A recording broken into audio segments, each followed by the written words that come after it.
Hey guys, hi everyone.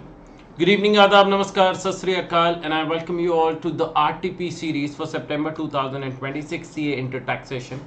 जिसमें हम आज के वीडियो में we are gonna take care of the income tax portion followed by the GST portion in the next class.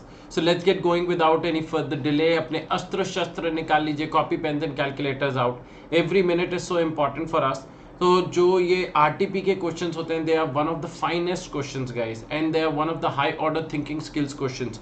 So for all those students जो RTP के question solve out कर पा रहे हैं एट विल बिना किसी की मदद लिए, तो समझिएगा गाइस कि आपकी तैयारी अच्छी है, क्योंकि ये जो आरटीपी के टाइप का अगर क्वेश्चन पेपर सेट हो गया तो समझ लीजिएगा 100 में से सिर्फ 5 बच्चे पास हो पाएंगे टैक्सेशन में. It is that high order thinking skills. So without wasting any further time let's get going guys with the first question of this RTP series, जिसमें मैं आप लोगों को करवाने वाला हूँ case based scenario. Mr Aniruddh age 38 years. तो सबसे पहले समझ में आ गया he is a non senior citizen. बोला गया he is a resident individual employed as a senior project consultant in a technology firm Mesers MNE Enterprises in Bangalore. He is paying tax under the default tax regime. तो guys सबसे पहले हमें default tax regime मिल गई है, resident individual है and non senior citizen है. तो ये कुछ इंफॉर्मेशन होती हैं दोस्तों which are very integral to compute the correct answer. अच्छा, जब भी कोई केस बेस्ड सिनेरियो आए हम लोगों ने ये क्वेश्चन में देख लिया दोस्तों बेसिक इंफॉर्मेशन, और एक बार now let us have a look at what the questions are. अपन एक बार क्वेश्चंस देख लेते हैं. क्वेश्चंस के जैसे आपने को आइडिया होगा ना कि भैया this type of question has been asked from us, तो अपने लिए it will be convenient and easy to calculate what they are actually asking us from the MCQs. Compute the income और loss under the head house property. तो सबसे पहले दोस्तों income from house property पूछा हुआ है of Mr Aniruddh for the assessment year 2026-27. In case of a loss, determine the amount eligible for set off against other heads of income. आपसे ये भी पूछा गया है कि अदर हेड्स ऑफ इनकम से कितना सेट ऑफ होगा. अगर आप लोगों को याद हो दोस्तों, तो आप लोगों के losses of house property under the default tax regime सिर्फ within the same head allowed होते हैं, ना तो वो इंटर हेड अलाउड होंगे और ना ही वो कैरी फॉरवर्ड करने दिए जाएंगे. ये छोटी छोटी चीजें हैं जिनका ध्यान रखना होगा दोस्तों. मैं अभी सिर्फ आप लोगों को क्वेश्चंस पढ़ा रहा हूं सो दैट आप लोगों को आइडिया मिल जाए कि हमारे से क्वेश्चन में आगे क्या पूछा जाएगा. उसके बाद the authorised bank is required to collect TCS. तो दोस्तों आप लोगों से टैक्स कलेक्शन एट सोर्स का भी आ गया from Aniruddh from his foreign remittances under the LRS of 40,000 to 10 lakh rupees या नील. ये आपके ऑप्शन है. एलआरएस से जुड़ा हुआ टीसीएस का प्रोविजन है. Compute the amount of capital gains arising from transfer of commercial plot in the hands of Mr. Anirudh. Capital gains का भी पॉइंट आ गया है. Also determine tax thereon ignoring surcharge and cess if any. तो they are only asking you to compute the tax liability on the capital gains पर. तो यहाँ पर because commercial plot land बेची जा रही है guys, तो एक तो होता है 20% with indexation, एक होता है 12.5% without indexation. We will choose which is more beneficial to us. लेकिन इस चीज का ध्यान रखना होता है कि कैपिटल गेन्स चैप्टर में इंडेक्सेशन का बेनिफिट अब नहीं मिलता है where the property is transferred after 23rd July 2024. उसके बाद आप लोगों से पूछा गया है compute the gross total income of Mr Aniruddh, GTI पूछा गया है. एंड फाइनली आप लोगों से जो फिफ्थ क्वेश्चन पूछा गया है compute the tax payable after considering TDS and TCS if any by Mr. Anirudh for the assessment year 2025-26. तो टैक्स पेबल निकालना है but net tax payable that is after deduction of TDS and TCS. तो ये हमारे से questions में पूछा गया है. Now let us head back to the case based scenario. Next point आता है, कहते हैं during the previous year 2025-26 he received a gross salary of 15,75,000. अब क्योंकि ग्रॉस सैलरी बोला है गाइस, क्या हमें यहां पर स्टैंडर्ड डिडक्शन देना पड़ेगा? हाँ जी. And because he is opting for the default tax regime, तो आपको standard deduction under section 16(1)(a) of 75,000 rupees मिलेगा. तो आपकी दोस्तों इनकम अंडर हेड सैलरी कितनी निकल कर आएगी? 15 लाख रुपए निकल कर आएगी. TDS deducted on salary for the previous year 2025-26 is 1,09,200. So this is what we will reduce at the time of computation of net tax payable. उसके अलावा दोस्तों he also provided technical consultancy services and charge fees of 48,000 from startup A and 52,000 from startup B whose turnover during the previous year 2024-25 exceeds 5 crore. पिछले साल का turnover 5 crore से ज्यादा का है. तो in case when the payment is being made by startup B, startup A आपका TDS नहीं काटेगा बिकॉज क्योंकि प्रोफेशनल सर्विसेज में TDS is to be deducted under section 194J at the rate 10% if the professional fees exceeds 50,000 रुपए. As in this case the professional fees from startup A is 48,000. तो इस पर कोई TDS नहीं है. लेकिन क्या 52,000 पर टीडीएस कट जाएगा? हाँ जी, टीडीएस कट जाएगा. और इन्होंने ये भी बता दिया कि स्टार्टअप कंपनी का turnover of the preceding year 5 crore से ज्यादा का था, मतलब 1 करोड़ से ज्यादा का होता है तभी 194J लगता है. तो दोस्तों अब 194J में TDS will be deducted at the rate 10% और वो आपका अमाउंट निकल कर आएगा 5,200. He opts for the presumptive taxation scheme under section 44 ADA. अब 44 ADA क्या बोलता है कि आपकी जितनी भी प्रोफेशनल फीस होगी उसका हम 50% आपकी इनकम मान लेंगे and we will deem as if the remaining 50% are your expenses. तो आपकी जो भी प्रोफेशनल फीस है, जो इस सिनेरियो में अभी दो नजर आ रही हैं, एक 48,000 और दूसरा 52,000. तो प्रोफेशनल फीस आपकी निकल कर आती है 1 लाख, उसका 50% आपकी 50,000 रुपए की बिजनेस इनकम निकल कर आ गई. ये आपकी बिजनेस इनकम है गाइस, बिजनेस इनकम. ये ध्यान रखने की जरूरत है because they will ask you to compute GTI निकालने बोलेंगे. तो it is important for you guys to understand कि जीटीआई निकालते वक्त आपको पांचों हेड्स की इनकम कंप्यूट करनी होती है. ओके, जिसमें से 2 हेड्स की सैलरी और पीजीबीपी अभी तक हमारा हो चुका है. Next, in November 2025 he made the following outward remittances under the LRS liberalized remittance scheme through an authorized dealer. On 10th November 2025, 8,50,000 to a university in Germany for his son's education funded from personal savings. अब आप लोगों को पता है दोस्तों, अगर LRS के through outside India पैसा रेमिट किया जाता है तो 10 लाख रुपए तक TCS कलेक्ट नहीं होता. However, ये 10 लाख की लिमिट कोई इंडिविजुअल लिमिट नहीं है, 10 लाख की एग्रीगेट लिमिट है through out the previous year. तो 8,50,000 रुपए जो 10th नवंबर को पेमेंट हुई, फिर 25th नवंबर को पेमेंट हुई. तो फर्स्ट इन जो पहले ट्रांजैक्शंस होंगे उनका मतलब ऐसे ट्रीटमेंट करा जाएगा. तो 8,50,000 पर क्या टीसीएस कलेक्ट होगा? The answer to which is no. Why? क्यों टीसीएस कलेक्ट नहीं होगा? क्योंकि अभी तक 10 लाख की लिमिट एग्जॉस्ट नहीं हुई है. However, जब नेक्स्ट पेमेंट करी गई 3.5 लाख रुपए की to his brother in Australia for personal maintenance, मतलब other than education and health care से जुड़ा हुआ नहीं है, पर्सनल मेंटेनेंस के लिए 3.5 लाख रुपए दिए गए हैं. तो बिकॉज ऑफ दिस 3.5 लाख रुपए, ध्यान से देखिएगा, अगर 8,50 और 3.5 लाख रुपए जोड़ दे तो आपका 12 लाख रुपए आता है. 12 लाख में से 10 लाख रुपए की आपको छूट मिलेगी, बचा आपका 2 लाख रुपए. And because it is for reasons other than education and health, तो यहां पर TCS will be collected at the rate 20%. तो 2 लाख का 20% निकल कर आएगा 40,000 रुपए का. तो आपका एक क्वेश्चन का आंसर तो हमारा निकल कर आ गया है दोस्तों, दैट इज 40,000 रुपीज. हमारे से क्वेश्चन में पूछा गया है कि TCS कितना कलेक्ट होगा. हाँ, इस चीज का ध्यान रखना, ये TCS भी आप अपनी फाइनल टैक्स लायबिलिटी में से माइनस करेंगे. अभी तक 3 चीजें आ गई हैं जो आप फाइनल टैक्स लायबिलिटी में से माइनस करेंगे. पहला, जो टीडीएस डिडक्ट हुआ अंडर द हेड सैलरी. दूसरा, प्रोफेशनल्स पर सेक्शन 194J में जो टीडीएस हुआ 5,200. And then TCS that is being collected on remittance outside India 40,000 rupees. Moving on, he owns a residential building consisting of 3 identical floors. एक residential building है जिसमें 3 identical floors है. Floor number 1 है self occupied. Okay, तो जो self occupied होता है उसका तो NAV ही 0 हो जाता है, निल हो जाता है. And interest on borrowed capital की deduction in case of an assessee opting for default tax regime will not be admissible. Floor number 2 was vacant for the whole year, vacant रहा, खाली रहा, तो इस पर भी दोस्तों कोई ट्रीटमेंट नहीं होगा। And floor number 3 is let out on a monthly rent of 25,000।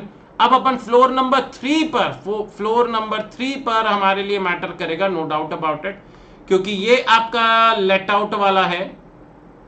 तो इसका आपका जीएवी कितना निकल कर आया, 25,000 इंटू 12 निकल कर आया 3 लाख रुपए। इसमें से हम म्युनिसिपल टैक्सेस माइनस करेंगे guys. He paid municipal taxes of 30,000 for the entire building. तो in that case guys 30,000 rupees पूरे घर का है, तो एक फ्लोर का डिवाइड बाय 3 करेंगे तो 10,000 निकल कर आया। उसके बाद आपका अमाउंट निकल कर आया NAV which is coming out to be 2.9 lakh rupees, 2,90,000 रुपए। इसमें से आप स्टैंडर्ड डिडक्शन देंगे एट द रेट 30%। आप स्टैंडर्ड डिडक्शन देंगे गाइस एट द रेट 30%, तो 2,90,000 रुपीज का 30%। अपने अस्त्र शस्त्र निकाल लीजिए गाइस, आपका निकल कर आता है 87,000। And in case of let out property क्या आपको इंटरेस्ट ऑन बोरोड कैपिटल के डिडक्शन का बेनिफिट मिल जाएगा? हाँ जी, interest on borrowed capital is 12 lakh rupees on a housing loan taken for its construction. तो दोस्तों 12 लाख रुपए को हम डिवाइड बाय 3 करेंगे, क्योंकि 1/3 मतलब थर्ड फ्लोर का हमें निकालना है, तो ये आपका निकल कर आएगा 4 लाख रुपए, 4 लाख रुपीज ये आपका निकल कर आएगा। तो 2,90,000 rupees minus 87,000 minus 4 lakh rupees निकल कर आता है there is a loss of 1,97,000 rupees. तो ये आपका क्वेश्चन नंबर 1 का आंसर आ गया गाइस, 1,97,000 रुपीज का आपका लॉस है। The remaining interest in borrowed capital जो 8 लाख की है उसका कोई ट्रीटमेंट नहीं होगा, because that relates to self occupied property and vacant property. और ये जो 1,97,000 रुपीज का लॉस है ये सिर्फ हाउस प्रॉपर्टी की इनकम से एडजस्ट हो सकता है। This 1,97,000 loss can not be adjusted against salary income और दोस्तों बिजनेस इनकम और कैपिटल गेन्स इनकम में से सेट ऑफ नहीं किया जा सकता है। तो आपके पहले क्वेश्चन का भी अब हमें आंसर मिल जाएगा गाइस, क्योंकि पहले क्वेश्चन में they were only asking you about house property से क्या जुड़ा हुआ ट्रीटमेंट है। उसके बाद on 15th March 2026 he sold a commercial plot for 65,000 rupees which he acquired on 31st January 2025 for 40 lakh rupees। okay? तो दोस्तों 15 मार्च 2026 को बेच रहे हैं और 31 जनवरी 2024 को खरीदा था। तो this is more than 2 years। तो ये जो कमर्शियल प्लॉट हो गया that is your long term capital asset, 24 महीने से ज्यादा का है। The stamp duty value on the date of transfer है 65 लाख। चलो ये अच्छा है, उसने जितनी स्टैम्प ड्यूटी वैल्यू की थी उतने का ही बेचा, तो प्रोविजन ऑफ सेक्शन 50C यहां अप्लाई करने की जरूरत नहीं है। तो for the purpose of computing GTI या कैपिटल गेन्स निकालते वक्त दोस्तों कैपिटल गेन्स चैप्टर में ध्यान रखिएगा आप इंडेक्सेशन नहीं कर सकते। It is only at the time of computation of tax liability that you will be allowed to index. तो आपका सेल वैल्यू है 65 लाख का, इसमें से आप अपना कॉस्ट ऑफ एक्विजिशन माइनस करेंगे और 40 लाख रुपीज, तो आपका निकल कर आया 25 लाख रुपीज। ये आपके लॉन्ग टर्म कैपिटल गेन्स निकल कर आए। बट जो हमारे को नीचे एमसीक्यू दिया हुआ है उसमें they are not only asking you to compute the long term capital gains, they are also asking you to compute the tax liability ignoring surcharge and health and education cess। तो इस long term capital gains पर एक option तो क्या है अपना जो लगेगा tax at the rate without indexation कितना है 12.5%।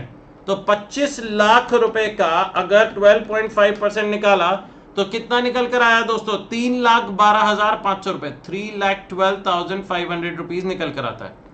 दूसरा ऑप्शन क्या है दोस्तों now at the computation of tax liability निकालते वक्त कि आप सेल वैल्यू 65 लाख में से आप माइनस करेंगे इंडेक्स कॉस्ट ऑफ एक्विजिशन।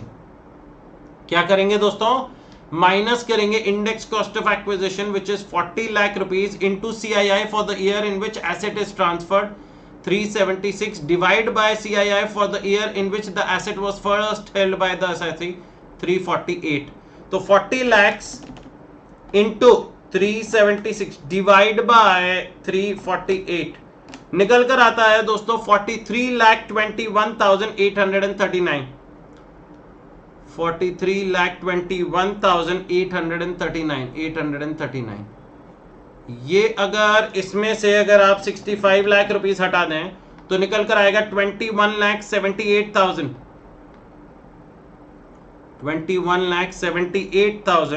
161 और इस पर जो टैक्स लगेगा that will B divide eight the rate 20%। तो इसका अगर अपन 20% निकालेंगे तो निकल कर आता है 4,35,632। तो हमारे लिए कौन सा बेनिफिशियल है सर? हमारे लिए वो बेनिफिशियल है जहां हमारी टैक्स लायबिलिटी कम है, विच इज 3,12,500 3,12,500 रुपए। ये हमारे लिए दोस्तों एप्लीकेबल होगा। मतलब this is what we are gonna opt for based on the facts of the case scenario given above. Choose the most appropriate answer. सबसे पहला लॉस फ्रॉम हाउस प्रॉपर्टी 1,87,000 बिल्कुल 1,97,000 बिल्कुल सही। An entire loss of 197 can be set off from other heads of income। ना भैया other heads of income allowed नहीं होता, तो ऑप्शन नंबर ए गलत हो गया। लॉस फ्रॉम हाउस प्रॉपर्टी 997 चलो जी यही गलत हो गया। इनकम फ्रॉम हाउस प्रॉपर्टी 2,03,000 ये भी गलत हो गया। लॉस फ्रॉम हाउस प्रॉपर्टी 197 जी हाँ, and such loss can neither be set off against other heads of income nor can be carried forward to subsequent year. तो पहले क्वेश्चन का आंसर हमें मिल गया है which is option number D. Moving on, दूसरे क्वेश्चन का answer भी हम लोग निकाल कर बैठ चुके हैं। The authorised bank is required to collect tax at source from Mister Aniruddh for his foreign remittances under LRS of 40,000 rupees. क्योंकि 10 लाख तक LRS में TCS is not to be collected। 10 lakh के बाद it will depend upon the nature of the amount being transmitted from India to outside India। Next, compute the amount of capital gains arising from transfer of commercial plot in the hands of Mr. Anirudh। Also determine the tax। तो long term capital gains निकले थे 25 लाख और tax निकला था 3,12,500। A is the correct option। हमारे को सारे answers मिल रहे हैं गाइस। अलग level of confidence shoot up करता है when you get to the correct answer. Next, अब आपसे पूछा गया GTI निकालिए, compute his gross total income. तो आ जाओ भैया, सबसे पहले सैलरी चैप्टर में अपन इनकम देखें तो 15 लाख की इनकम है। अपने अस्त्र शस्त्र उठा लीजिए guys, copy pen and calculators. 15 lakh की आपकी इनकम आई दोस्तों सैलरी चैप्टर से। हाउस प्रॉपर्टी का लॉस एडजस्ट नहीं किया जा सकता because he is opting for the default tax regime. उसके बाद PGBP की इनकम, बिजनेस इनकम 50,000 रुपए वो जोड़ ली। उसके बाद कैपिटल गेन्स इनकम जो GTI में जोड़नी होती है दैट इज विदाउट इंडेक्सेशन वाली 25 लाख रुपए वो जोड़ दी। And there is no income from other sources guys. तो आपकी जो GTI निकल कर आती है that is 40,50,000 rupees. Well done, क्या बात है भैया, शानदार। अब GTI में से क्या कोई डिडक्शंस मिलेगा? नहीं, क्योंकि वैसे भी दोस्तों under the default tax resign apart from 3 sections 80 CCD 2, 80 CCH 2 and 80 JJAA आपको कोई भी डिडक्शंस नहीं मिलते फ्रॉम 80C से 80U तक लेकर। सिर्फ 3 सेक्शंस में मिलते हैं, इस चीज का ध्यान रखिएगा। और वो इस क्वेश्चन में कहीं पर भी जिसके बारे में चर्चा नहीं हुई है तो कोई डिडक्शंस नहीं है। तो जो हमारी GTI है वही हमारी TI टोटल इनकम भी बन गई, टोटल इनकम भी बन गई।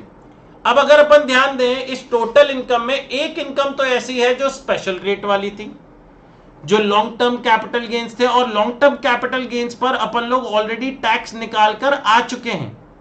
तो long term capital gains under section 112 पर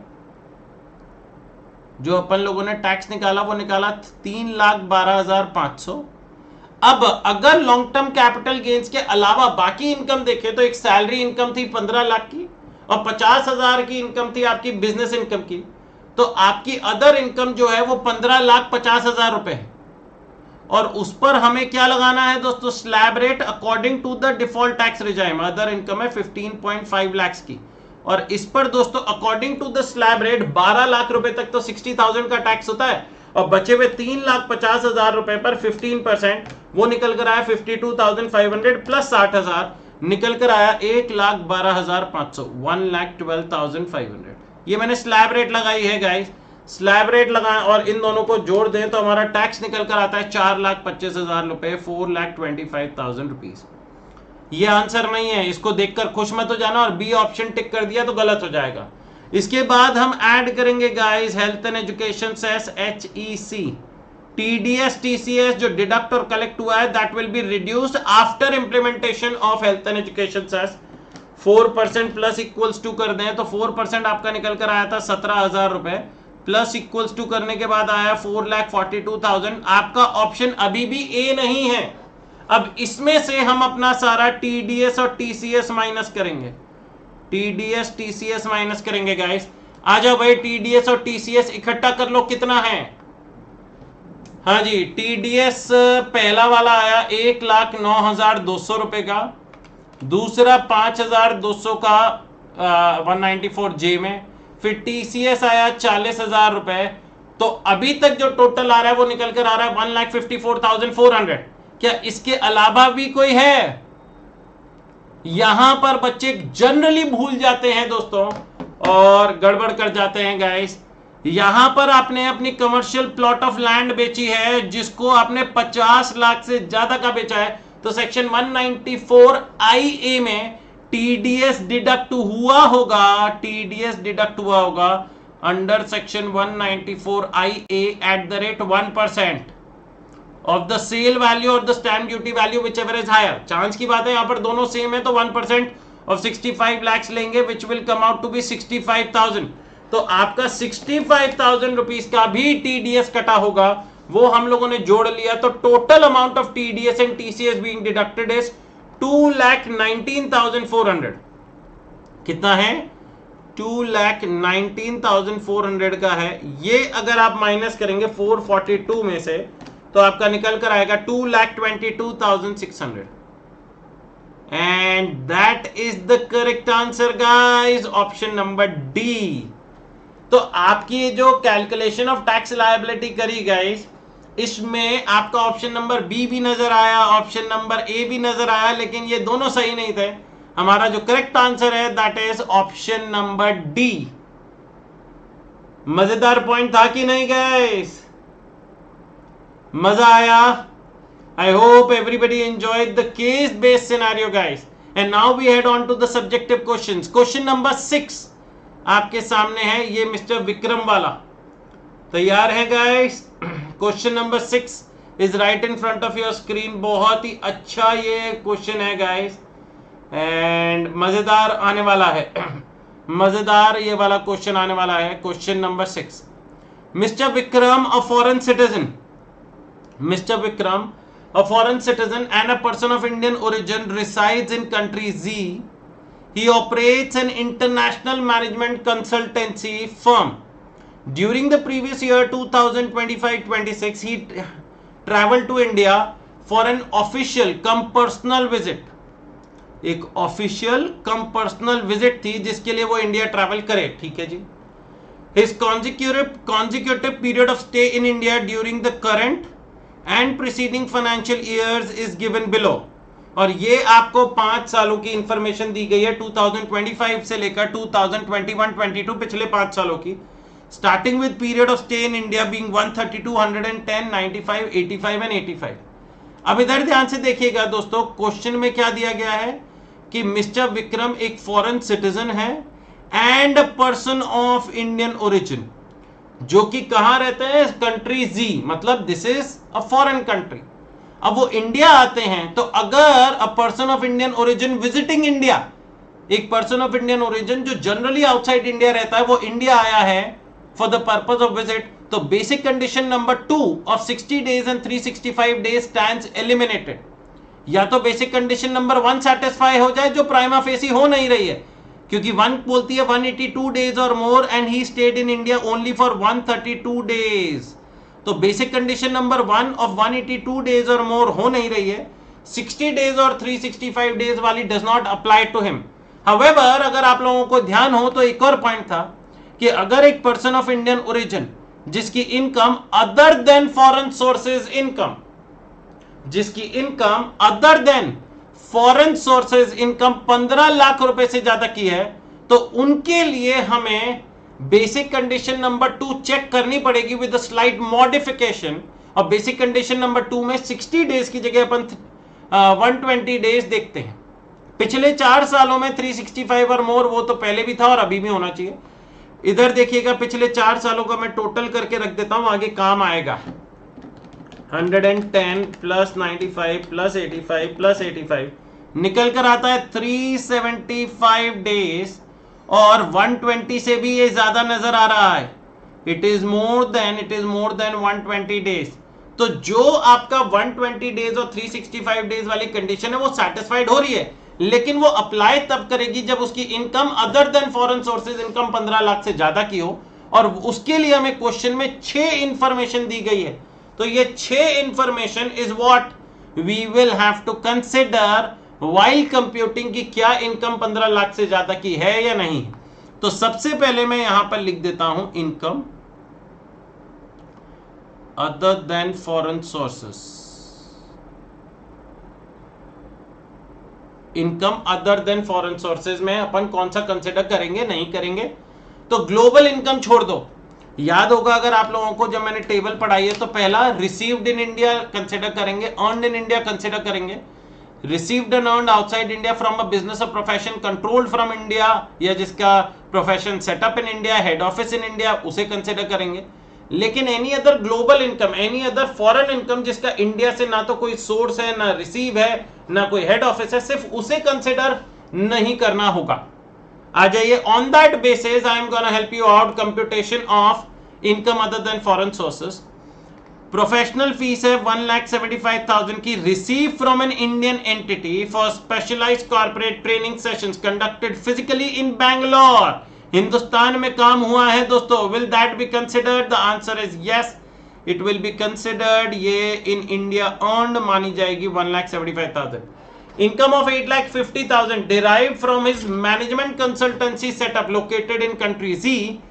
This specific profession was originally set up and registered in India, मतलब कंट्रोल इंडिया से दिखा रहा है, तो इसे भी कंसिडर करना पड़ेगा। 8,50,000 रुपए, 8,50,000 रुपीज।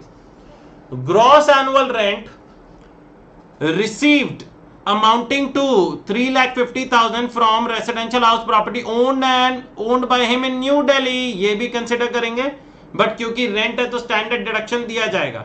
म्युनिसिपल टैक्सेस के बारे में भी इंफॉर्मेशन है, देखते हैं क्या बोलता है। The municipal taxes of 20,000 on this property was borne and paid by the tenant. तो ये 20,000 का कोई ट्रीटमेंट नहीं होगा गाइस।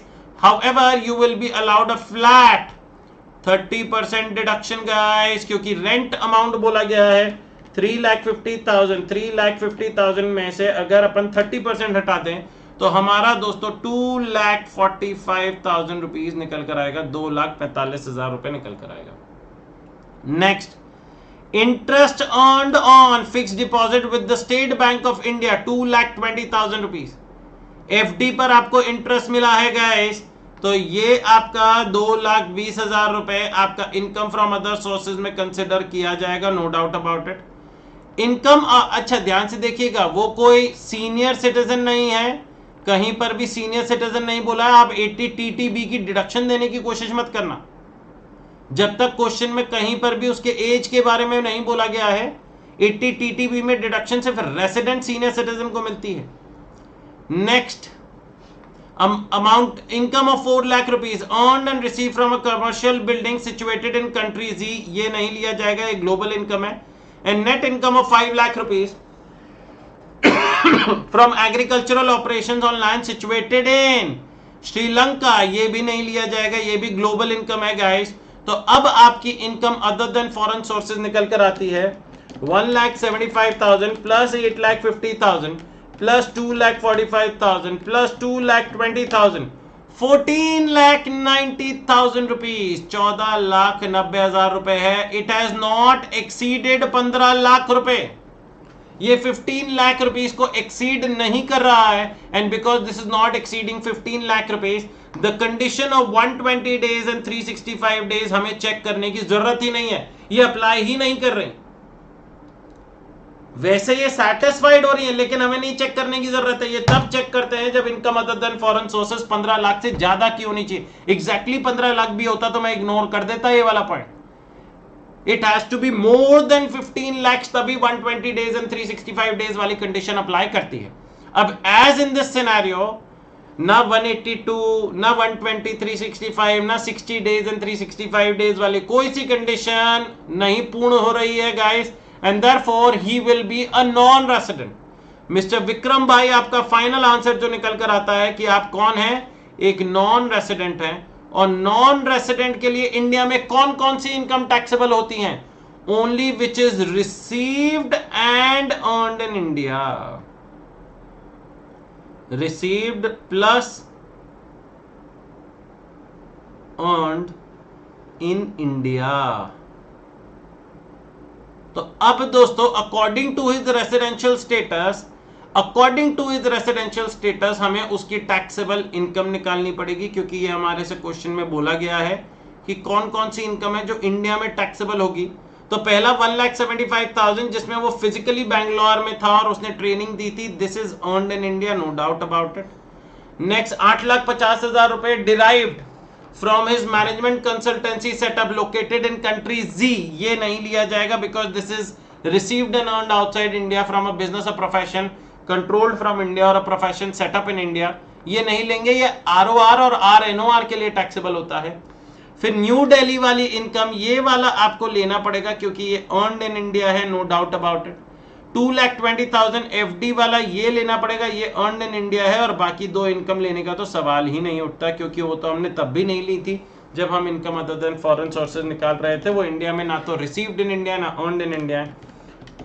टोटल अगर अपन करें गाइस तो आपका निकल कर आता है 6,40,000 रुपीज, 6,40,000 रुपए निकल कर आता है। 6,40,000 rupees is the correct answer guys. तो हम लोगों ने रेसिडेंशियल स्टेटस निकाला। Mister Vikram ships out of the default tax regime under the income tax act 1961, ठीक है जी, ओल्ड टैक्स रिजाइम ऑप्ट कर रहे हैं। Determining of residential status which is non-resident, and they also ask you to compute his GTI based on his additional residential status. तो in that case दोस्तों GTI उसकी निकल कर आ रही है 6.4 लाख रुपीज। अब ये क्वेश्चन में दोस्तों सीनियर सिटीजन बोला भी होता तो मैं डिडक्शन प्रोवाइड नहीं करता। क्यों? क्योंकि उन्होंने सिर्फ आपसे GTI तक निकालने बोला था, GTI तक निकालने बोला था दोस्तों, तो मैं GTI निकालते वक्त डिडक्शन अलाउ नहीं करूंगा। हाँ, income other than foreign sources income निकालते वक्त डिडक्शन मैं फिर भी ले लेता, लेकिन GTI निकालते वक्त नहीं लेता, क्योंकि GTI is the income before deductions. Everyone clear about it guys? अच्छा क्वेश्चन था, अ वेरी गुड क्वेश्चन गाइस, मजा आया। एंड आई होप इस वाले पॉइंट में अब आप लोगों को कोई भी दिक्कत नहीं है। बड़े गाइस, आगे बढ़े। Question number 7, it also seems to be a very good question guys. Mister Rudra and his wife Mrs Shivani are resident in India for the previous year 2025-26.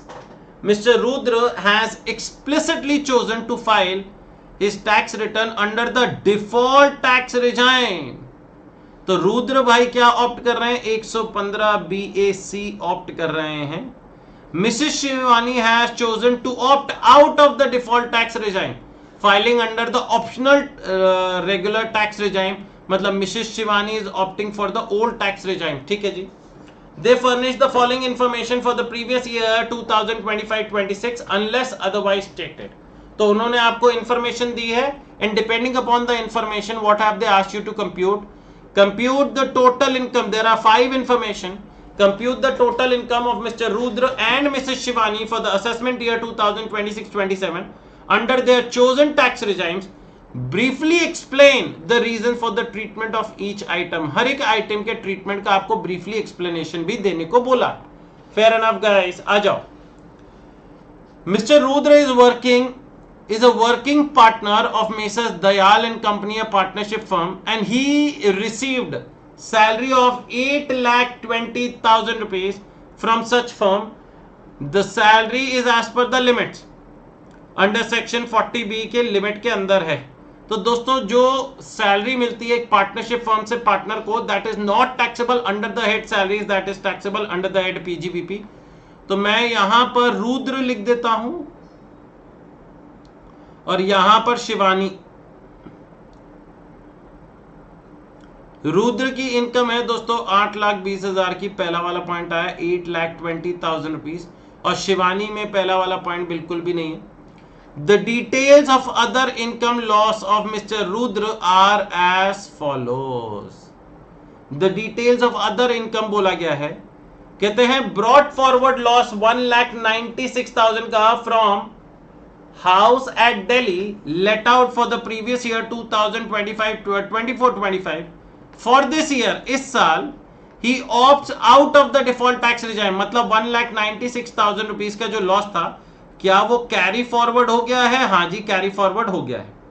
Current year loss of house property of such house is 1,20,000, ये current year का loss है। तो 1,96,000 पिछले साल का loss था, and guys ये 1,26,000 rupees आपका करंट ईयर का लॉस हाउस प्रॉपर्टी से बताया गया है। अब आपको मैं याद दिला दूंगा, is everybody has to recall this point, कहीं पर भी गड़बड़ मत करना इस चीज को लेकर कि भाई साहब जो आपका हाउस प्रॉपर्टी, क्योंकि इस साल रुद्र ऑप्ट कर रहे हैं for the default tax regime, तो इंटर हेड जाने की कोशिश अपन नहीं करेंगे, इंटर हेड जाने की अपन कोशिश नहीं करेंगे। अब मगर पहले इस साल की कोई हाउस प्रॉपर्टी की इनकम नजर आनी चाहिए, उसमें से अपन इस साल के लॉसेस और पिछले साल के लॉसेस को हम एडजस्ट कर लेंगे। आइए guys, cash gift, cash gift है आपका 1,35,000 rupees receive from grandfather's younger sister. Grandfather relative होते हैं, लेकिन क्या ग्रैंडफादर की यंगर सिस्टर रिलेटिव है? The answer to which is no, and therefore 1,35,000 का जो आपका कैश गिफ्ट है, 1,35,000 का जो आपका कैश गिफ्ट है, ये आपके लिए टैक्सेबल हो जाएगा रुद्र भाई। तो 1,35,000 रुपए ये तो आपके लिए टैक्सेबल हो जाएगा, लेकिन हाँ ये ध्यान रखना ये आपका इनकम फ्रॉम अदर सोर्सेज में जाएगा। Dividend of 60,000 gross on listed equity shares of domestic company, gross है मतलब नेट ऑफ टीडीएस नहीं है, आपको पूरा अमाउंट 60,000 लेना है, ये भी इनकम फ्रॉम अदर सोर्सेज में जाएगा। इसके बाद Mrs Shivani incurred loss from boutique business of 2,10,000 rupees.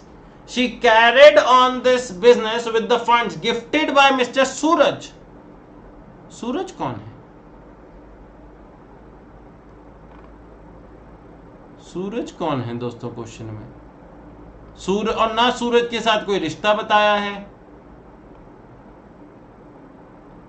ये गाइस टाइपिंग एरर हो गया है, ये गाइस पक्की बात है टाइपिंग एरर हो गया है।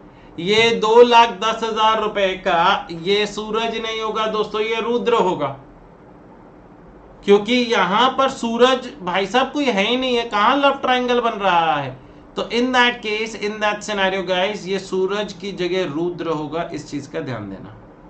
और 2,10,000 रुपीज अगर इनकम क्लब करी जाती है तो क्या लॉसेस भी क्लब करे जाएंगे? अगर इनकम क्लब करी जाती है तो क्या लॉसेस भी क्लब करे जाएंगे? The answer to which is yes. तो ये वाला लॉस आपका बिजनेस लॉस है, and there was a business income Rudra की 8,20,000 की बिजनेस इनकम थी गाइस, तो इसमें से हम 2,10,000 रुपए को एडजस्ट कर देंगे गाइस, तो आपका बचेगा 6,10,000 रुपए, 6,10,000 रुपीज बचेगा। Next, Mrs Shivani also received cash gift of 11 lakh rupees from mister Rudra grandfathers younger sister. Again ये भी नॉन रिलेटिव है, लेकिन ये किसे मिला है? शिवानी जी को दोस्तों मिला है 11 लाख रुपए, तो अपन ये शिवानी जी के अकाउंट में लिखेंगे इधर 11 लाख रुपए। उसके अलावा दोस्तों ये पॉइंट भी अच्छा नजर आता हुआ, mister Rudra holds 22% of the equity shares carrying voting power in Rudra Tech Private Limited। ठीक है जी, सब्सटैंशियल इंटरेस्ट है। Mrs. Shivani also holds 25% of the equity share in the same company। लो, दोनों का सब्सटैंशियल इंटरेस्ट है। Mrs. Shivani is employed as an interior layout planner at Rudra Tech Private Limited at a monthly salary of 50,000 per month, 50,000. She does not possess the required qualification। Oh my God। अब ये point अच्छा है दोस्तों, 50,000 rupees per month की जो salary मिल रही है which will be 6 lakh rupees, इसमें से स्टैंडर्ड डिडक्शन माइनस किया जाएगा, but this will be added in the income of mister Rudra और Mrs Shivani, the one which has higher income before including such salary. ये सैलरी जोड़ने से पहले जिसकी इनकम ज्यादा है उसके में जोड़ दिया जाएगा, इस चीज का ध्यान रखना, और जिसके में जोड़ रहे हो उसके हिसाब से आप स्टैंडर्ड डिडक्शन देना। अगर रुद्र की इनकम में जोड़ोगे तो 75,000 की स्टैंडर्ड डिडक्शन दी जाएगी, और शिवानी की इनकम में जोड़ोगे तो 50,000 रुपए की स्टैंडर्ड डिडक्शन दी जाएगी, क्योंकि दोनों अलग अलग टैक्स रिजाइम ऑप्ट कर रहे हैं। तो एक बार मैं बाकी इनकम और निकाल लेता हूं दोस्तों, बाकी इनकम और निकाल लेता हूं। अच्छा, ये टोटल 7 पॉइंट्स है, 5 क्यों लिखा है, 7 पॉइंट। आ जाओ गाइस, ऑन 15/5/2025 ध्यान से देखिएगा, Mister Rudra gifted equity shares of 80 lakh rupees to his brother's wife. Okay, इधर ध्यान से देखिएगा दोस्तों, मेरे को ये जो पॉइंट नजर आ रहा है क्रॉस ट्रांसफर का नजर आ रहा है। रुद्र ने क्या किया दोस्तों, अपने ब्रदर की वाइफ को ट्रांसफर किया, ब्रदर को ट्रांसफर नहीं किया, ब्रदर की वाइफ को ट्रांसफर किया, मिसेस के। Okay, subsequently on 20/5/2025 Mr. Rudra's brother gifted a commercial building located in Mumbai valued at 60 lakh rupees to Mr. Rudra wife Mrs. Shivani। तो इधर ध्यान से देखिएगा, यहां पर मैं ब्रदर लिख रहा हूं, अब यहां पर मिसेस के आई, इसकी ब्रदर की वाइफ, और इधर रुद्र की वाइफ मिसेस शिवानी आई। अब हुआ यूं, रुद्र ने अपनी वाइफ को ट्रांसफर नहीं किया, ब्रदर ने अपनी वाइफ को ट्रांसफर नहीं किया, क्योंकि उन पर तो स्ट्रेट फॉरवर्ड क्लबिंग के प्रोविजंस हैं। तो रुद्र ने मिसेस के को 80 लाख रुपए के, 80 लाख रुपीस के दोस्तों शेयर्स दिए हैं, और इसके बदले में ध्यान से देखिएगा, ब्रदर ने मिसेस शिवानी को दोस्तों 60 लाख रुपीस की, ध्यान से देखिएगा, 60 लाख रुपीस की प्रॉपर्टी दी है, कमर्शियल बिल्डिंग दी है दोस्तों, प्रॉपर्टी। अब क्लबिंग के प्रोविजंस कहां तक एप्लीकेबल होते हैं, to the extent of lower of the values. ध्यान रखिएगा, if there is a cross transfer, तो क्लबिंग के provisions will not be applicable to the higher value, it will be applicable to the extent of lower value. तो 60 लाख से जुड़ी हुई income, 60 lakh रुपए से जुड़ी हुई इनकम जो शिवानी जी को रिसीव होगी, वो टैक्सेबल किसके लिए होगी दोस्तों, it will be taxable in the hands of Rudra. लेकिन ध्यान रखना, 60 लाख से, 80 लाख से जुड़ी हुई नहीं, हमें 60 लाख से जुड़ी हुई लेनी है। आ जाओ भाई, Mrs Shivani immediately let out his commercial building from 1/4/1/6/2025 yielding a gross rent of 2 lakh rupees up to 31 March 2026। तो दोस्तों ग्रॉस रेंट है, तो ये आपका जीएवी एनएवी बन गया, because there is no standard deduction. तो ये आपका एनएवी बना, एनएवी, और एनएवी आपका कितना हुआ, 2 लाख का। इसमें से आप स्टैंडर्ड डिडक्शन देंगे गाइस एट द रेट 30%, 60,000 की स्टैंडर्ड डिडक्शन दी गाइस, तो आपका निकल कर आया 1.4 लाख रुपीज। ये 1,40,000 रुपए will be taxable in the hands of mister Rudra. However, अगर आपको ध्यान हो, रुद्र के पास हाउस प्रॉपर्टी के लॉसेस भी हैं, रुद्र के पास हाउस प्रॉपर्टी के लॉसेस भी हैं गाइस, जो ऊपर हम छोड़ कर आए थे। यहां पर एक 1,96,000 का पिछले साल का, और करंट ईयर का 1,20,000। तो करंट ईयर हमेशा पहले सेट ऑफ होगा करंट ईयर की इनकम में से दोस्तों, करंट ईयर लॉस। ये प्रेजेंटेशनली ध्यान रखना दोस्तों, हमेशा सही लिखना है, current year loss. And last guys, अभी आपका ये जो ब्रॉड फॉरवर्ड लॉस था वो भी हम माइनस करेंगे, ब्रॉड फॉरवर्ड लॉस। लेकिन ब्रॉड फॉरवर्ड लॉस आपका कितना है, 1,96,000, जिसमें से आप सिर्फ 20,000 ही माइनस कर सकते हैं। तो ये आपका आंसर हो गया है निल, हाउस प्रॉपर्टी का आपका आंसर हो गया 0। तो हाउस प्रॉपर्टी की दोस्तों इनकम घट के हाउस प्रॉपर्टी की मैं यहां पर निल लिख देता हूं, हाउस प्रॉपर्टी में निल। इसके अलावा mister Rudra received interest on enhanced compensation on 15 April 2026, 15 April 2026। Sir ये तो 2026-27 चालू हो गया ना, और हमारे को जो कंप्यूट करना है वो तो प्रीवियस ईयर 2025-26 का करना है। तो ये तो sir interest on enhanced compensation is taxable in the year in which it is received. Yes, there is a flat 50% की deduction, no doubt about it. लेकिन वो तो जो भी ट्रीटमेंट होगा वो 2026-27 में होगा। 2025-26 में क्या होगा? कोई ट्रीटमेंट नहीं करना है। यहां पर अच्छा हुआ अपन लोगों ने डेट पर फोकस कर लिया, नो ट्रीटमेंट, इसका कोई ट्रीटमेंट नहीं होगा। Compute total income of mister Rudra and Mrs Shivani for the assessment year 2026-27 under their chosen tax regimes. Briefly explain the reasons for the treatment of each item. तो guys अब एक बार के लिए हम रुद्र और शिवानी मैडम की इनकम कैलकुलेट करेंगे, और उसके बाद ये वाला पॉइंट जोड़ना है, फिफ्थ वाला पॉइंट जोड़ना है गाइस। तो 6,10,000 रुपए की तो बिजनेस इनकम है रुद्र की, फिर 1,35,000 प्लस 60,000, 8,05,000 रुपए की रुद्र की इनकम नजर आ रही है, क्योंकि नीचे तो हाउस प्रॉपर्टी इनकम 0 हो गई थी, और ये 11 लाख रुपए की है, और कोई इनकम शिवानी की है नहीं अभी तक क्वेश्चन में, बाकी कोई भी इंफॉर्मेशन नहीं दी गई है in relation to income earned by Mrs Shivani. लेकिन एक इनकम ही भारी है सब पर, 8,05,000 और दूसरा 11 लाख की इनकम। दोस्तों इधर everybody has to think an answer में किसकी इनकम ज्यादा है? शिवानी जी की इनकम ज्यादा है, और शिवानी जी ने ओल्ड टैक्स रिजाइम ऑप्ट किया है। तो शिवानी जी के लिए दोस्तों अपने को ये सैलरी इनकम जोड़नी पड़ेगी, विच इज 50,000 रुपीज इंटू 12, निकल कर आएगा 6 लाख रुपए। इसमें से आप स्टैंडर्ड डिडक्शन दीजिएगा एट द रेट 30%। ओहो, स्टैंडर्ड डिडक्शन ऑफ 50,000, 30% क्या होता है? ऐसा हाउस प्रॉपर्टी में थोड़े ना।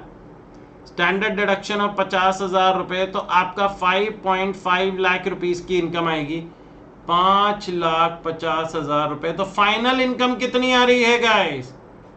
फाइनल इनकम कितनी आ रही है? फाइनल इनकम आ रही है 8,05,000 रुपए फॉर रुद्र एंड 16,50,000 रुपए, 16,50,000 rupees for Shivani. Everyone clear about it guys? मजा आया? अच्छा क्वेश्चन था यार, high order thinking skill question. आइए guys next point, question number 8। ये आपका टीडीएस से जुड़ा हुआ आ गया है गाइस, हमेशा आता है टीडीएस से जुड़ा हुआ एक question.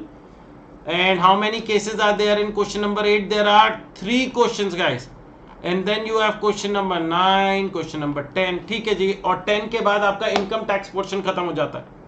Examine the applicability of TDS and compute the amount of tax required to be deducted if any in each of the following cases for the previous year 2025-26, assessment year 2026-27.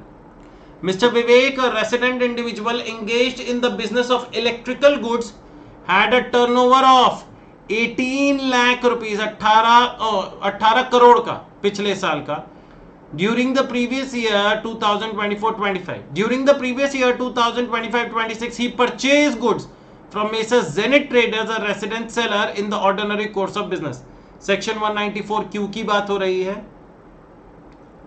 क्योंकि दोस्तों जो buyer है, buyers turnover is more then 10 crore rupees, पिछले साल का 10 करोड़ से ज्यादा का है। TDS under section 194Q will apply at the rate 0.1% of the turnover exceeding 50 lakh रुपए, exceeding 50 lakh rupees. The details of purchases are as follows: 24 lakh, 31 lakh, 29 lakh. ठीक है जी, आपको पता है पहले 50 लाख रुपए तक का कोई टीडीएस नहीं होता, तो मैं यहां पर बनाता हूं दोस्तों टीडीएस अंडर सेक्शन 194Q, जिसमें पहले 24 लाख पर कोई टीडीएस नहीं है। क्यों? क्योंकि पहले 50 लाख तक कोई टीडीएस नहीं है राठी जी, 50 लाख के बाद वाले अमाउंट पर 0.1%। तो out of 50 lakh 24 lakh limit use हो गई, तो बची है 26 लाख की लिमिट। क्या वो 26 लाख की लिमिट आगे यूज हो सकती है guys? The answer to which is yes, 26 lakh की लिमिट आगे यूज करी जाएगी, इस चीज का ध्यान रखना। आगे क्या बोला गया है, the seller's account was created on the respective dates of purchase and the entire amount of 84 lakh rupees was made on 15/3/2026. The turnover of Mrs. Zenith Traders during the previous year 2024-25 was 15 crores. ठीक है जी, अब इधर ध्यान से देखिएगा, next point पर आते हैं गाइस। पहले वाले पर तो कोई भी टीडीएस नहीं है, दूसरा वाला अभी हमारी लिमिट कितनी बची है, 26 लाख की। तो 31 लाख में से हमने 26 लाख माइनस किया, बचा 5 लाख रुपए, और 5 लाख का आपका निकल कर आएगा 0.1%, 500 रुपए, 500 रुपीज, 500 रुपए। उसके बाद दोस्तों नेक्स्ट पॉइंट आया आपका 18/11 को। अब क्योंकि 50 लाख की लिमिट एग्जॉस्ट हो गई है, डायरेक्टली दोस्तों 0.1% निकाला जाएगा, तो 29 लाख का 0.1% निकल कर आएगा 2900। तो the total amount of TDS that will be deducted in this scenario will be 3400, 3400 रुपए का TDS कटेगा। और जो आप वैसे चेकआउट भी कर सकते हैं गाइस, क्योंकि टोटल 84 लाख का था, 84 लाख में से 50 लाख की छूट मिली, बचा 34 लाख, और 34 लाख का 0.1% निकल कर आता है 3400 रुपए। Everyone clear about it guys? Easy point, मजेदार पॉइंट। आइए guys, question number 2। ABC Technologies Limited paid 42,000 rupees as sitting fees to one of its directors. अब दोस्तों जब डायरेक्टर्स को पेमेंट करी जाती है sitting fees, and I am assuming these are independent directors, तो इन दैट केस it will fall in the category of section 194J। लेकिन सर 194J में आपने बताया था टीडीएस डिडक्ट होता है @ 10% इफ द अमाउंट एक्सीड्स 50,000 रुपए। बिल्कुल सही बताया था मैंने। However the limit of 50,000 rupees is not applicable in case of sitting fees paid to directors. Director को अगर 100 रुपए भी पे किया जाएगा तो उस पर टीडीएस डिडक्ट होता है गाइस। तो यहां पर under section 194J TDS will be deducted @ 10% guys. आपका 10% डिडक्ट होगा and the amount that will come out to be will be 4,200 rupees, 4,200 rupees निकल कर आएगा। Next, government of Rajasthan paid 4,80,000 to Mister Raghav, a resident individual, on 18/12/2025 as compensation on compulsory acquisition of his urban agricultural land. Section 194 LA में TDS कटता है अगर amount 5 lakh से ज्यादा का हो। यहां पर दोस्तों as the amount is 4,80,000 rupees, TDS will not be deducted, यहां पर TDS डिडक्ट नहीं होगी। Everyone clear about it? आ जाइए guys on to the next question. Mr. Samar, 62-year-old resident individual, guys 62-year-old resident individual है, operates a small retail shop, एक छोटी सी retail shop चला रहे हैं, ठीक है जी। For the previous year 2025-26 mister Samar furnished the following information. Okay, mister Samar chose to file his tax return under the default tax regime under section 115 BAC, मतलब वो डिफॉल्ट टैक्स रिजाइम ऑप्ट कर रहे हैं। For the previous year 2025-26 his computed total income is 3,80,000 which is below the basic exemption limit, तो अभी तक उन्हें return भरने की जरूरत नहीं है। During this year, his electricity consumption expenditure is 95,000 across his properties. अगर इलेक्ट्रिसिटी कंजम्पशन 1 लाख से ज्यादा का होता है तो आपको रिटर्न फाइलिंग करनी पड़ती है, इवन दो अगर आपकी इनकम बेसिक एग्जेम्पशन लिमिट से कम ही क्यों ना हो। लेकिन यहां पर जो इनकम है दैट इज 95,000 गाइस, 95,000 है अक्रॉस ऑल हिज प्रॉपर्टीज, तो 1 लाख भी क्रॉस नहीं हो रहा है, तो अभी तक उन्हें टीडीएस, अभी तक उन्हें रिटर्न भरने की जरूरत नहीं है। Additionally various banks deducted an aggregate tax at source TDS of 28,000 on fixed deposit interest saving. अगर 25,000 रुपए या उससे ज्यादा का होता है तो आपको रिटर्न भरनी पड़ती है for a non senior citizen, but because he is a resident senior citizen 50,000 की लिमिट थी यहां पर। अब क्योंकि 50,000 रुपए या उससे ज्यादा का टीडीएस नहीं डिडक्ट हुआ है दोस्तों, तो यहां पर mister Samar is not required to file return as of now. And his gross receipts from retail shop, जो दुकान खोल रखी है उससे रिसीट्स 28 लाख की है। अब रिसीट्स के केस में सरकार ने कितने की लिमिट बताई थी? 60 लाख की। अब 60 लाख की रिसीट्स भी क्रॉस नहीं हो रही हैं, तो क्या भाई साहब को अभी तक या इन ऑल द सिनेरियोस क्या उन्हें इनकम टैक्स रिटर्न भरने की जरूरत है? The answer to which is no. यही आपसे पहले क्वेश्चन में पूछा गया है। Whether Mr. Samar is compulsorily required to file his return of income, क्या उन्हें रिटर्न ऑफ इनकम भरने की जरूरत पड़ेगी? The answer to which is no, he is not required to file return of income because ना तो उसकी income basic exemption limit से ज्यादा है और ना ही वो कोई और स्पेसिफिक प्रोविजंस की वजह से रिटर्न फाइलिंग की मैंडेटरी रिक्वायरमेंट में आ रहा है। इसके अलावा to celebrate his spouse birthday, Mr. Samar paid a single cash bill of 60,000 rupees to a 5-star luxury hotel. Later that month, he issued an account pay check of 48,000 to the Life Insurance Corporation LIC of India to renew his family's life insurance coverage. इससे जुड़ा हुआ क्या question पूछा गया है? Whether quoting a permanent account number is mandatory. ये pan number mandatory है कि नहीं है in respect of for Samar's transaction with the 5-star luxury hotel and life insurance provider. तो अगर आप लोगों को ध्यान हो दोस्तों, 50,000 रुपए से ज्यादा का अगर कैश बिल होता है होटल में तो आपको अपना पैन नंबर देना पड़ता है। तो पहले वाले केस में दोस्तों आपको अपना पैन नंबर देना पड़ता है, और दूसरे वाले केस में ही issued an account payee cheque of 48,000 rupees. क्या यहां पर पैन नंबर देने की जरूरत है? The answer to which is no. क्यों? यहां पर लिमिट है 50,000 रुपए की। दोनों केस में 50,000 की लिमिट है गाइस। पहले वाले में 50,000 से ज्यादा का है इसलिए आपको पैन नंबर कोड करना पड़ रहा है, और दूसरे वाले में 50,000 से कम का है इसलिए आपको पैन नंबर कोड करने की जरूरत नहीं।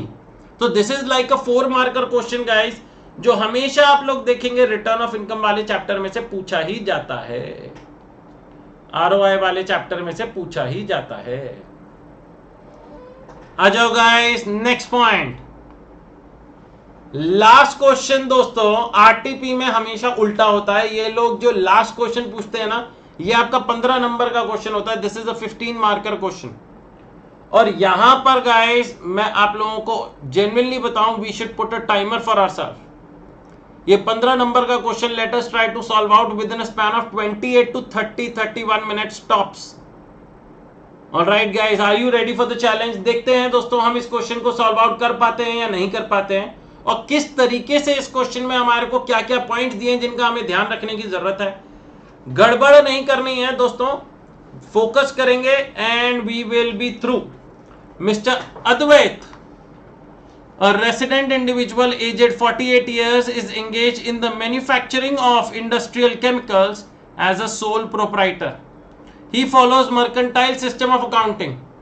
His net profit as per profit and loss account for the financial year ended 31st March 2026 was 25 lakh rupees after debiting or crediting the following items.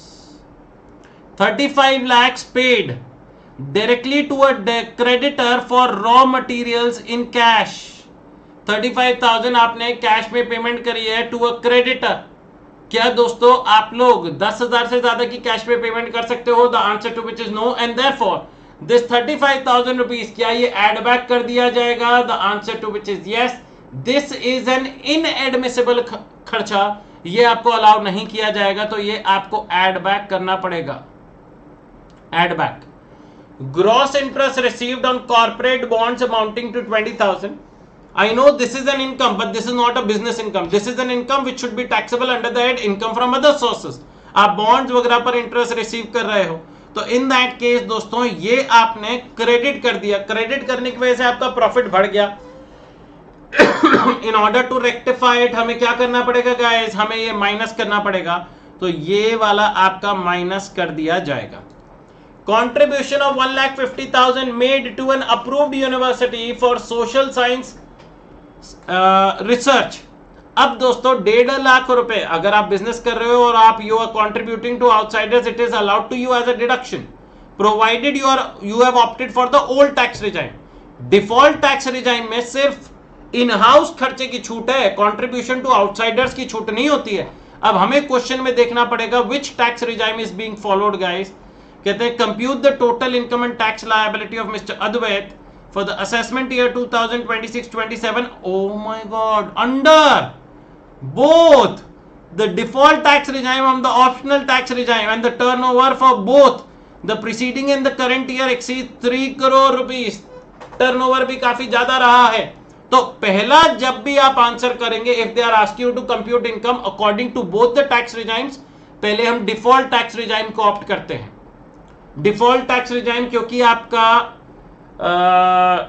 Regime माना जाता है जब तक आप अपने आप से शिफ्ट ना करें टू ऑप्शनल टैक्स रिजाइम। तो इन दैट केस अपन ये मानते हुए चल रहे हैं कि अभी डिफॉल्ट टैक्स रिजाइम ऑप्ट कर रहे हैं, इस वजह से मैं 1.5 लाख रुपए की छूट नहीं दे सकता, और आपने क्योंकि 1,50,000 की छूट ले ली है तो हमें इसे ऐड बैक करना पड़ेगा। हाँ, ध्यान दीजिएगा, इन case of optional tax regime, old tax regime ऐसी प्रॉब्लम नहीं है। इन case of optional tax regime दोस्तों आप 1.5 लाख रुपए माइनस कर सकते हैं। Next, commission charges of 2 lakh paid to local sales agent via account pay check without deducting tax at source। आपने TDS नहीं काटा है guys, and because you have not deducted TDS while making payment to a person in India, 30% आपको allow नहीं करा जाएगा। 30% deduction will be prohibited। तो आपको दोस्तों यहां पर एड बैक तो करना पड़ेगा, बट एड बैक आप पूरा अमाउंट नहीं करेंगे, 60,000 करेंगे, और जब भी जिस भी साल आपने आगे टीडीएस काटा उस साल हम 60,000 की भी छूट दे देंगे। Next, normal depreciation of 5 lakh rupees including depreciation on total cost of new plant and machinery purchase and put to use on 12/7/2025 as per income tax rules 1962। तो नॉर्मल डेप्रिसिएशन 5 लाख का अभी तक मैं मान रहा हूं, क्योंकि मेरे को एसेट की वैल्यू की इंफॉर्मेशन नहीं है, तो मैं मान रहा हूं कि अभी तक ये जो डेप्रिसिएशन अमाउंट यहां पर क्वेश्चन में बोला गया है ये सही है। हाँ, अगर आगे इंफॉर्मेशन मिलेगी which will be let's say contradicting to this point, तो फिर अपन कैलकुलेशन कर निकालेंगे। Okay, subsidy of 20% on new plant and machinery received from the state government on 15/7/2025 amounting to 4 lakh रुपए। अब गाइज ये बड़ा इंटरेस्टिंग पॉइंट है, इधर ध्यान से देखिएगा। कहते हैं वही न्यू प्लांट एंड मशीनरी से जुड़ी हुई आपको सब्सिडी मिली, और सब्सिडी 20% मिली which is amounting to 4 lakh rupees. Now क्या आप वैल्यू ऑफ मशीनरी बता सकते हैं? अगर आपकी सब्सिडी 20% है और अमाउंटिंग टू 4 लाख रुपीज है, तो what is the value of new machinery? Value of new machinery guys निकल कर आता है 4 लाख रुपए इंटू 100 डिवाइड बाय 20। तो आपका निकल कर आएगा दोस्तों 4 लाख रुपए का 4 लाख रुपए इंटू 100 डिवाइड बाय 20 निकल कर आएगा दोस्तों 20 लाख रुपए, 20 lakh rupees. Okay guys, now आपको जो ध्यान देने वाली बात है, अच्छा नॉर्मली अगर आप ऐसे कैलकुलेट करेंगे कि भैया 20 लाख रुपीस पर 15% का मेरा नॉर्मल डेप्रिसिएशन बनेगा। सही बात है कि नहीं है? और नॉर्मल डेप्रिसिएशन 20 लाख का 15% निकल कर आता है 3 लाख रुपए, जो आपका इसमें इंक्लूडेड होगा, 5 लाख रुपए में इंक्लूडेड होगा। यही बहुत लॉजिकल पार्ट बनती है। हाँ जी, लेकिन गाइस यहां पर गड़बड़ ये हुई कि ये जो आपने डेप्रिसिएशन निकाला 3 लाख रुपए तो गलत निकाल दिया ना। क्यों राठी जी? अरे भैया जो सब्सिडी मिलती है ना गवर्नमेंट से, वो आपकी वैल्यू ऑफ मशीनरी में से माइनस करी जाती है। और इन्होंने क्या बोला दोस्तों? इन्होंने बोला है including depreciation on total cost of new plant and machinery. मतलब इन्होंने तो 20 लाख का 15% 3 लाख रुपए 5 लाख में जोड़ रखा है, ये 3 लाख गलत है। क्यों? क्योंकि एक्चुअल में जो आपको डेप्रिसिएशन दिखाना चाहिए that should not be on 20 lakhs, that should be on 16 lakhs। Why? क्योंकि 20 लाख में से 20 लाख में से हम 4 लाख रुपए माइनस करेंगे सब्सिडी वाला, तो आपका 16 लाख बचेगा, और 16 लाख का 15% आपका नॉर्मल डेप्रिसिएशन होना चाहिए 2.4 लाख रुपीस। और आपने 3 लाख रुपए का डेप्रिसिएशन दिखा रखा है, तो आपने जो 60,000 रुपीज का एडिशनल डेप्रिसिएशन दिखा रखा है, जो आपने एक्सेसिव डेप्रिसिएशन दिखा रखा है, क्या वो वापस ऐड बैक कर दिया जाएगा? The answer is yes, that will be added back and this was the important point guys. ये वाला पॉइंट था जिसका बच्चों को ध्यान रखना चाहिए था। सर एडिशनल डेप्रिसिएशन नहीं देंगे क्योंकि यहां पर इंसान मैन्युफैक्चरिंग वाली चीज में इन्वॉल्व है। Good point. अगर आप लोगों को ध्यान हो, additional depreciation is only admissible in case of old tax regime. Default tax regime में आपको एडिशनल डेप्रिसिएशन का बेनिफिट नहीं दिया जाएगा। यहां पर क्योंकि इन्होंने नॉर्मल डेप्रिसिएशन बोला था, इन्होंने एडिशनल खुद से भी चार्ज नहीं किया है और डिफॉल्ट टैक्स रिजाइम में एडिशनल डेप्रिसिएशन अलाउड भी नहीं है, तो इसीलिए मैं अभी एडिशनल डेप्रिसिएशन का कोई भी ट्रीटमेंट नहीं कर रहा हूं। Everyone clear about it? आ जाइए point number 7। Medical expenses debited to the business include 60,000 paid to a hospital for the medical treatment of his dependent son who is a person with severe disability। ये personal expenditure है guys, ये add back करा जाएगा, but क्योंकि severe disability से बेटा जूझ रहा है, डिडक्शन मिलेगी अंडर सेक्शन 80 DD 1,25,000 की, लेकिन under the old tax regime. तो मैं यहां लिख देता हूं दोस्तों, डिडक्शन मिल जाएगी under section 80 DD of 1.25 lakh rupees, but under the old tax regime. 80,000 rupees incurred for an advertisement published in a souvenir of a registered political party. दोस्तों this is not an admissible expenditure, ये भी आपका add back वापस कर दिया जाएगा। इसके अलावा दोस्तों on 15/3/2026 Mr. Advait purchased raw material worth 50,000 rupees from Messrs XYZ Industries, registered as a micro enterprise under MSMED Act 2006. The payment was outstanding as on 31/3/2026 and was subsequently settled on 25/5/2026.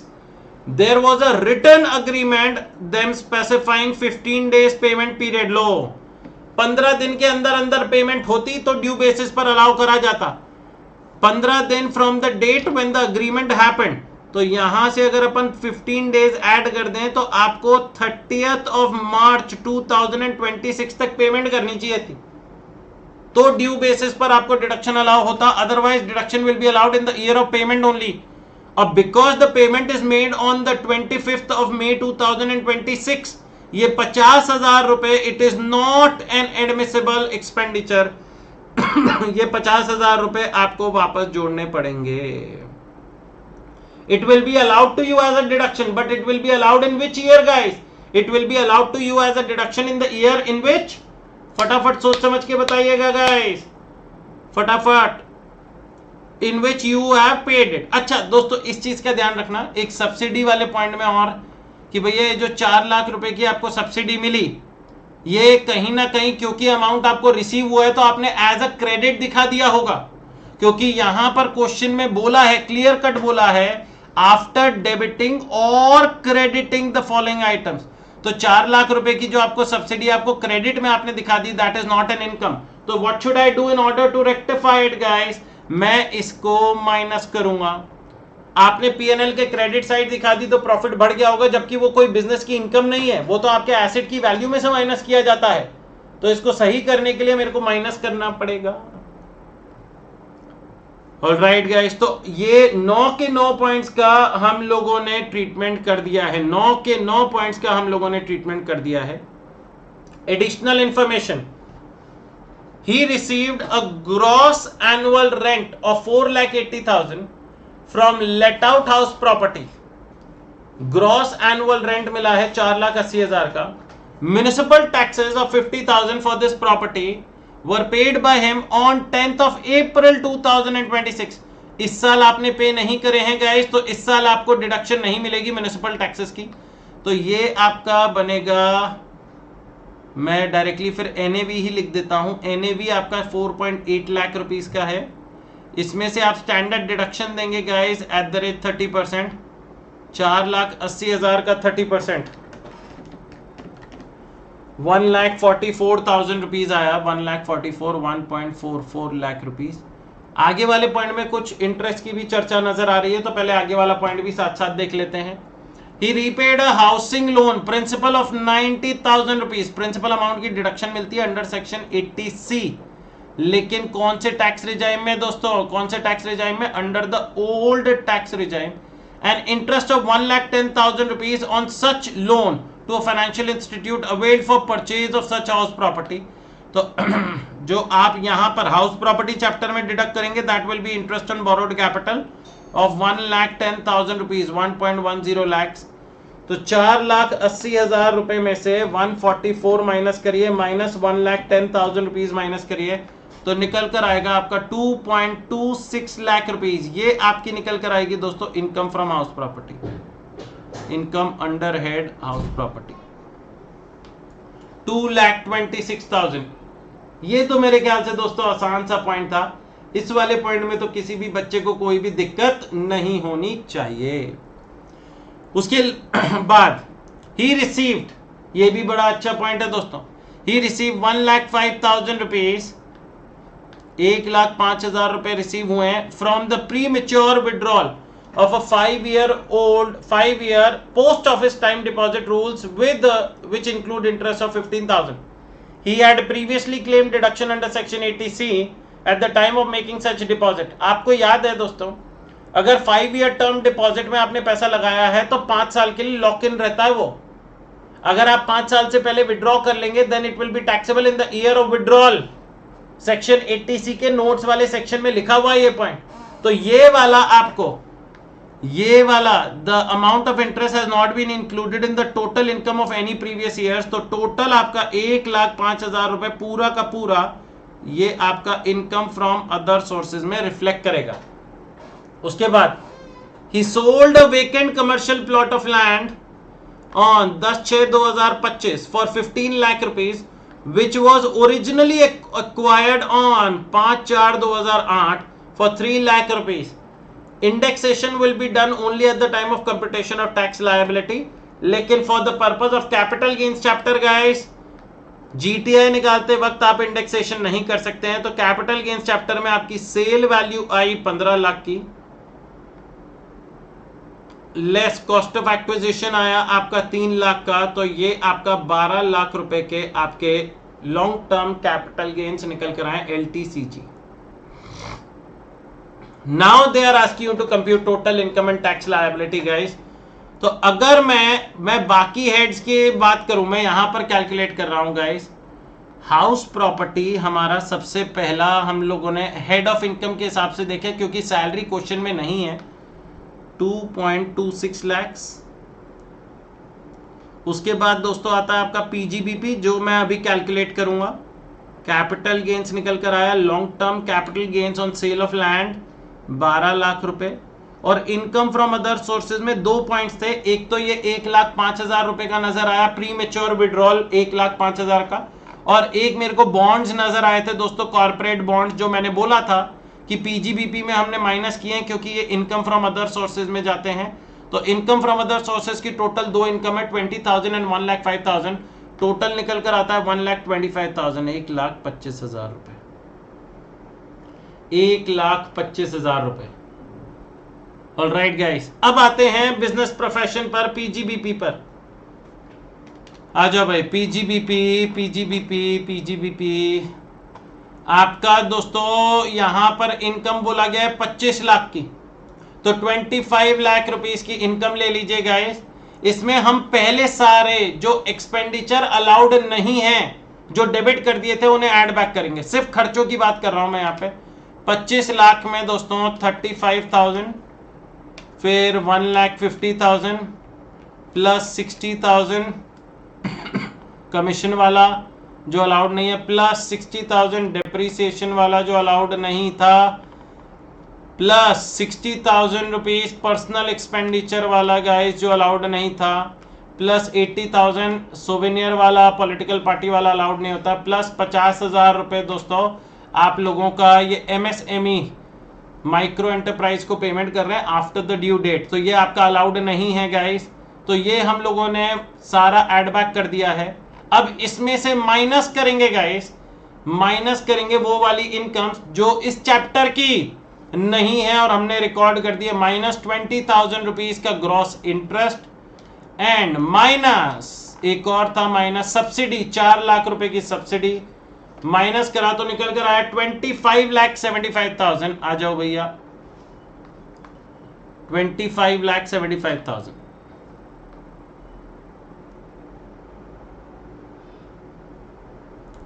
अब आपकी जाकर दोस्तों निकल कर आई है GTI.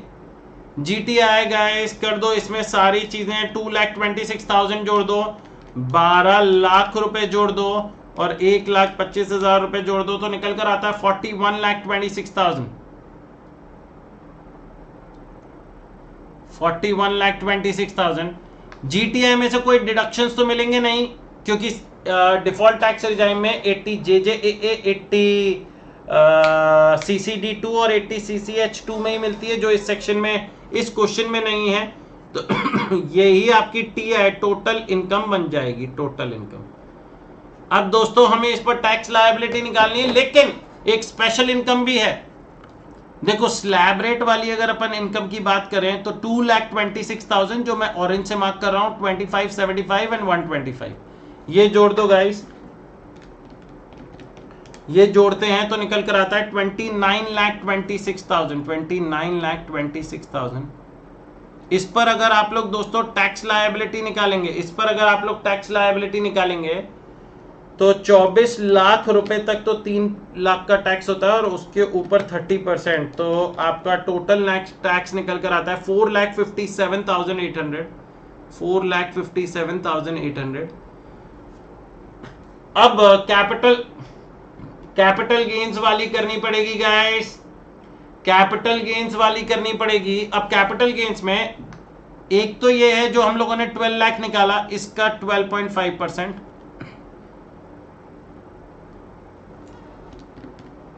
12 lakh का 12.5% निकल कर आता है 1.5 लाख रुपीज, 1.5 लाख रुपीज।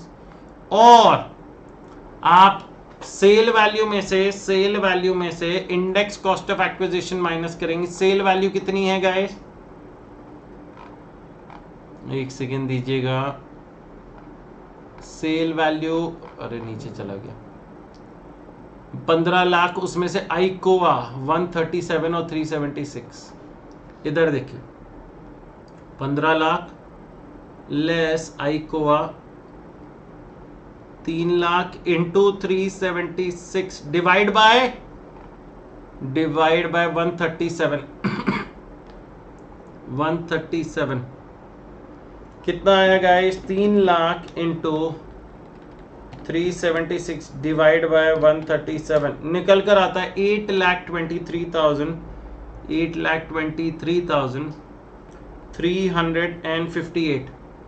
358 इसमें से आप 15 लाख रुपए माइनस करो। ओहो 15 लाख माइनस 823,358 निकल कर आएगा गाइस 6,76,642। इसका 20%,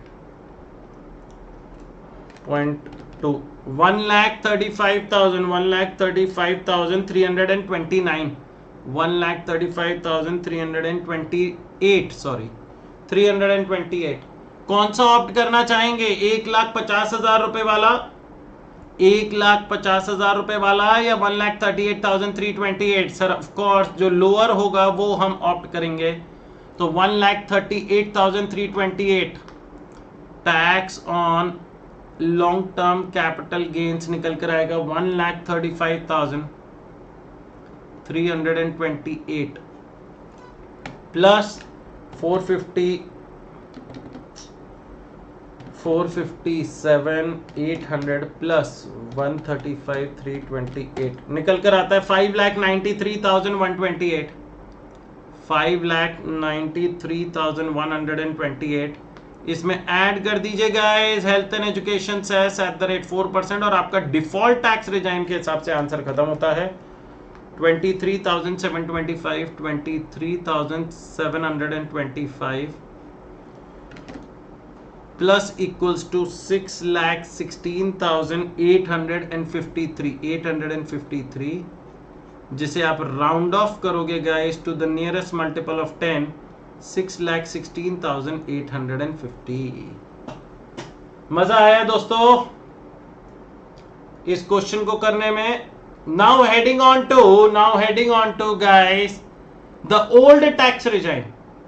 अब अगर ओल्ड टैक्स रिजाइम में अगर अपन देखें तो जो हमारी जीटीआई निकली थी, जीटीआई में से हम डिडक्शंस तो देंगे ही देंगे, लेकिन ओल्ड टैक्स रिजाइम में क्या इससे भी पहले हमारा कोई ट्रीटमेंट है? हाँ, दो चीजों का। पहला कि सर जो ये social science and statistical research में अपन यूनिवर्सिटी को डोनेशन देते हैं ना, उसकी आपको डिडक्शन मिल जाएगी। तो आपकी जो इनकम आ रही है वो निकल कर आ रही है 41,26,000। इधर देखिएगा 41,26,000 रुपीज। इसमें से आप 1,50,000 रुपए 1,50,000 रुपीज की ये वाली डिडक्शन लेंगे। दूसरा, आप एडिशनल डेप्रिसिएशन चार्ज करेंगे क्योंकि आप मैन्युफैक्चरिंग कर रहे हैं और आपने न्यू प्लांट एंड मशीनरी खरीदी है। तो आपकी प्लांट एंड मशीनरी है 16 लाख रुपए की, क्योंकि 4 लाख के सब्सिडी वाली वैल्यू पर डेप्रिसिएशन नहीं मिलेगा। 16 लाख पर आप एडिशनल डेप्रिसिएशन क्लेम करेंगे which will come out to be 20%। तो 16 लाख पर 20% 3,20,000 का एडिशनल डेप्रिसिएशन रहेगा। तो ये आपकी जीटीआई निकल कर आएगी दोस्तों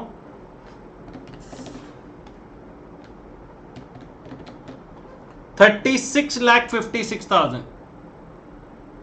ये आपकी जीटीआई निकल कर आई according to the old tax regime. अब इसमें से आप डिडक्शन दीजिए गाइस, इसमें से आप डिडक्शन दीजिए। तो आप डिडक्शन के नाम पर एक तो 80C का 90,000 रुपए का है और एक 80DD याद है दोस्तों, जो वो उसका बच्चा था बीमार, सीवियर डिसेबिलिटी 1,25,000। तो 80C का अपन पहले लिखेंगे 90,000 रुपए एंड 80DD 1,25,000 1,25,000 रुपए। तो 3656 माइनस 90,000 माइनस 1,25,000 निकल कर आता है 34,41,000। 34,41,000 रुपीज आपका आंसर निकल कर आता है। ये आपकी टीआईआई टोटल इनकम। अब ध्यान दीजिएगा, आप टैक्स लायबिलिटी निकालते वक्त कोई गुस्ताखी नहीं होनी चाहिए गाइस। इसमें से आपको पता है out of 34,41,000 there are long term capital gains. Long term capital gains है ऑफ 12 लाख रुपए, और इन 12 लाख पर अपन ऑलरेडी टैक्स निकाल कर बैठे हैं। वो मेहनत अपन पहले कर चुके हैं 1,35,328। This will not change guys, इस चीज का ध्यान रखिएगा। तो आउट ऑफ 34,41,000 में से पहला हिस्सा जो आपका है ये वाला, ये तो अपन लोगों ने ऑलरेडी ट्रीट कर लिया है, जिसमें हमारी टैक्स लायबिलिटी कितनी आई थी 1,35,328। अब जो बची हुई अदर इनकम है, अदर इनकम कैसे निकालेंगे? 34,41,000 rupees minus 12 lakh rupees minus 12 lakh, minus करो 12 लाख रुपए, तो आपका निकल कर आएगा 22,41,000। 22,41,000। इस पर स्लैब रेट लगानी है गाइस, इस पर स्लैब रेट लगानी है, जिसमें पहले 2.5 लाख रुपए माफ, 2.5 से 5 लाख 5%, 5 से 10 लाख 20% और 10 लाख के ऊपर 30%। तो अगर 10 लाख हटा दे रिमेनिंग अमाउंट पे 30% प्लस 1,12,500 निकल कर आएगा 4,84,800। 4,84,800 प्लस 135,328 निकल कर आएगा 6,20,128। और यहां पर हम उसमें ऐड करेंगे हेल्थ एंड एजुकेशन सेस @4%। इसका 4% निकाला तो 24,805।